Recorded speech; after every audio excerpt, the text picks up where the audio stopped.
like you, be strong to hold the powers of the sun.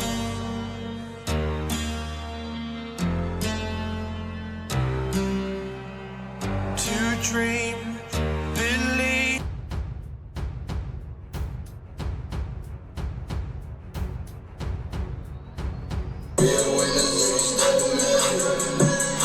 Let's listen to Pavarotti. Can I be your superhero? Hello, welcome to The Revealing. I am your host, Pavarotti, and I'm here to discuss the Idaho 4 case. Now, you know what's interesting? This is video 1 of 2. Now, I've got another video I'm going to have out tonight for you that may be a little controversial, that I've been putting a lot of work into it since the hearing. And that's going to be on those other two DNAs that they found at the crime scene. The blood on the handrail, the blood in the glove, and all the history we have surrounding, those unknown male DNAs. But until then, I wanted to get this one out because it's kind of crazy. We've got some of the people in the mainstream media now starting to question things, even though they're still working off of bad information. I don't know how they do that, and we'll talk about that in this one. And then we've got morons. And unfortunately, like JLR, I like JLR. He goes out on the scene and he investigates and he gets all kinds of great information. But then it seems like him and clueless Gray Hughes, they leave the case when all of the important information comes out, in the hearings and in the court docs. They don't look at any of that stuff. But then they want to pop back in, as this thing gets close to trial and start giving their old opinions like they haven't paid attention to anything. I watched JLR yesterday. He jumps in his car on a lunch break, and that dude took the bait on everything that I've said in my last 5 videos. For those of you that have been paying close attention, you'll know that I said, look, when the judge unsealed the fact that there was medical records, even though they're not going to unseal the medical records, I said guilters are going to take this and they're going to say that, Kohberger and his family's crazy. I said, watch out, they're going to do that. Then, good grief. Then I said, look, by them putting this stupid,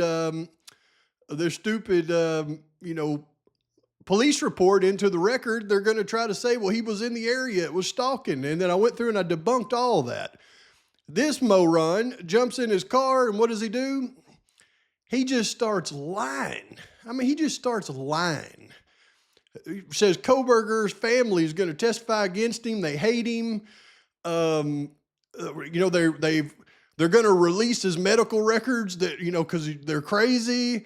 They just produced that. He went through everything that I said, look out for. The guilters they're going to point to this. He went through everything. He didn't look into any of it. He just went through and tried to use it like it was real data points and then made up a bunch of lies. It was terrible. Worst guilter in the history of guilters. So when this thing comes to trial, we got to be ready to combat these morons that haven't paid attention to anything, that want to jump in and interject their opinions like they have real sources. The only sources you got are, McDonald's workers telling you what to say, it looks like to me. But that's one moron. But then we've got other people that's trying to come around. They question things, but then they still can't get the facts right. And that's like Megan Kelly. And the one that makes me the most frustrated in all of this is Howard Bloom. Because in my humble opinion, Howard Bloom knows what the real circumstances of this case really are. And he has to hide behind his editors and his publishers. And he has to go with the narrative to be able to even get his information out there. So he has to stick to his guns. But when you look at his early reporting on the case and you look at the last couple of chapters of his book, he has a good inclination of what really happened in this case. And he's just rolling with the times. And as more information starts to come out, he'll talk more about it. When the tide finally does turn, if it does turn, he'll be riding that tide like he was on it the whole time. But I want you to listen to a couple excerpts from this interview with Megyn Kelly again and Howard Bloom, and then we're going to discuss. Let's get to Dylan Mortensen, right, who is the eyewitness. He went in the middle of the night. He killed 4 roommates, but there was one roommate. There's another roommate who wasn't there, and there was this roommate, Dylan, shown here. And she is what they called an eyewitness in the affidavit. She said she saw a man of medium build with bushy eyebrows wearing like a COVID mask, that they made eye contact with one another. She was frozen in a frozen shock phase. And he went by her. She went back into her room. She locked the door. She stayed in her room until almost noon the next day as her roommates were bleeding to death. No one can understand the decision-making, but no one's been in such a situation. I don't understand what happened with Dylan. No one does. But talk about, like, your witness collapsing. She may not even be able to give the prosecution what I just said. Exactly. What happened was, what you related was happened in the first interview the police had with Dylan. Over that week and the next week that followed, there were 3 more interviews. Those 3 interviews, she seemed to change her story. She said that perhaps it was sort of a dream she was seeing. She couldn't be sure. Then she said that one of the victims had gone down the stairs, and that wasn't possible because the victim had died in her bed. And then she admitted finally that she was just too drunk. That too drunk was the words that Ann Taylor used to come to any reasonable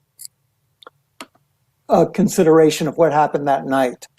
And then finally, on the 4th interview, just before they were going to arrest Kohberger in Pennsylvania, the Idaho cops showed her a picture of Kohberger and asked, "Can you identify him?" And she said, "No, I can't." And that God. really weakens her use as a witness, between being too drunk, between saying that she might have been dreaming the whole thing, and then not being able to identify the photograph. Well, the prosecution's big witness I don't even know if she'll testify at the trial. I don't know if she will either. And that may have been the point of her changing her testimony. Like, picture a scenario in which she's just too terrified to sit in a courtroom across from this guy, and also in front of the public, which, I mean, she didn't have anything to do with these crimes. It's just, there's a fair amount of, like, what kind of a person would go back into their room and not call 911 after, she's saying she's so afraid of this person, she went into shock. It's just hard to understand. I'm not trying to be unforgiving toward her, but maybe that's what's happening.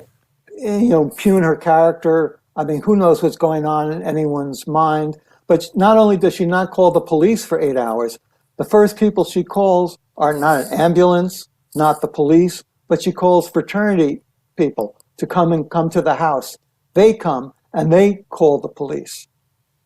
And they are the ones, we believe now, Howard, who found the bodies? Yes. There's a new video that's just was released last week, and you can see Ethan's twin brother, there actually were triplets, sitting outside the house the moment when the police arrived, and he's wearing a pink sweatshirt sitting by a dumpster with his head in his hands. It's a very poignant video. Wow. So because that was always one of the big mysteries, that it was somebody else. It wasn't Dylan who called 911 when ultimately the authorities were called, and we didn't know who it was. But now we believe it was the fraternity brothers who she called to come over to the house. Yes, the actual fraternity brother who made the call was Ethan's best friend. And the police have never released that 911 call. I imagine it will be played at the trial.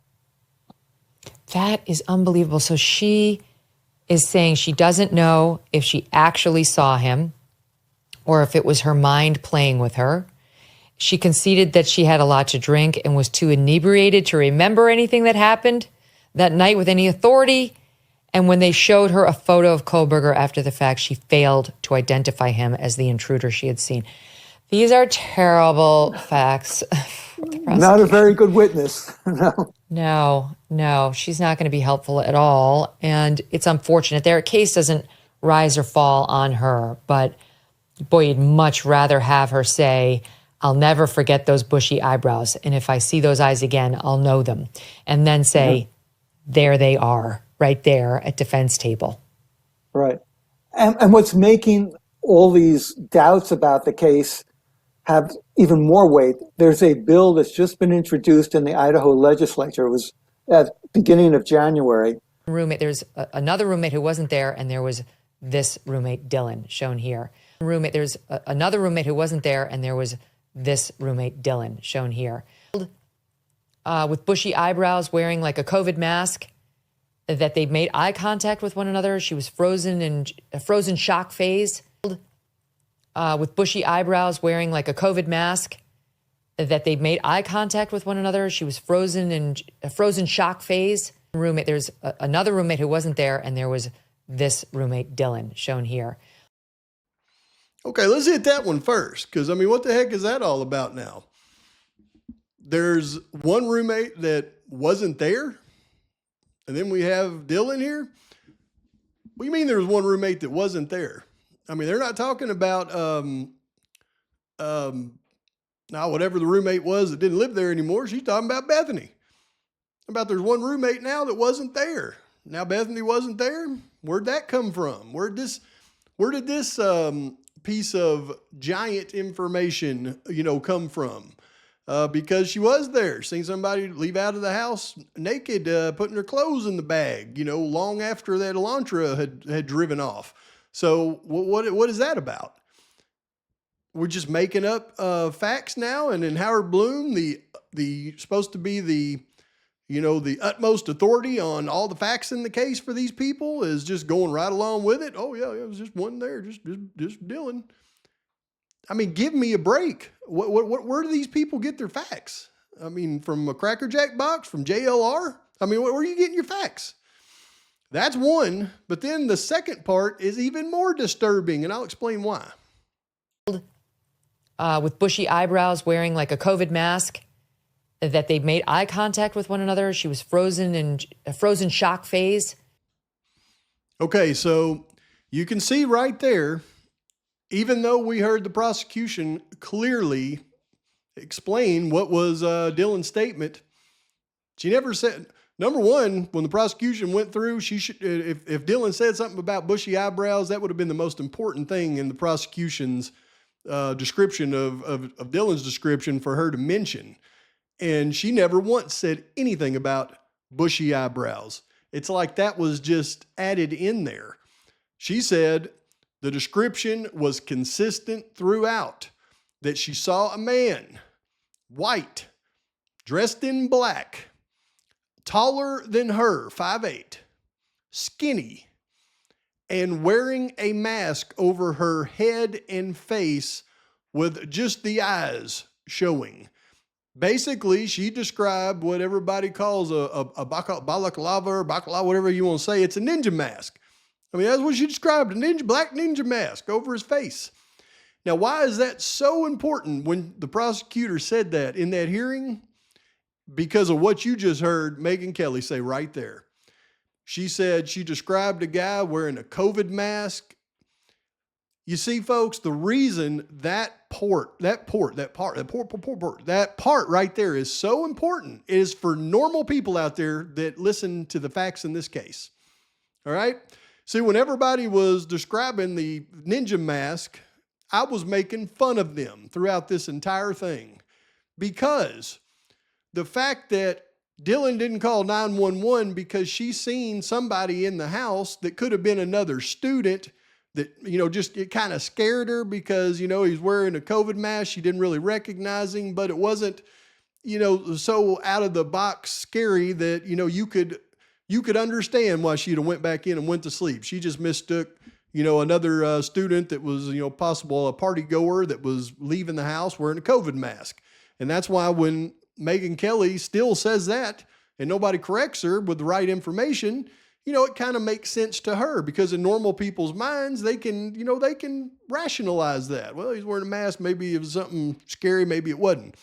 But the second that this guy has a ninja mask on, the second that you put that in your mind and that being a fact, now when Dylan sees somebody dressed in black with a ninja mask on, nobody in their right mind is going to rationalize her going back in and going to sleep and then not dialing 911 the next morning, dialing their friends.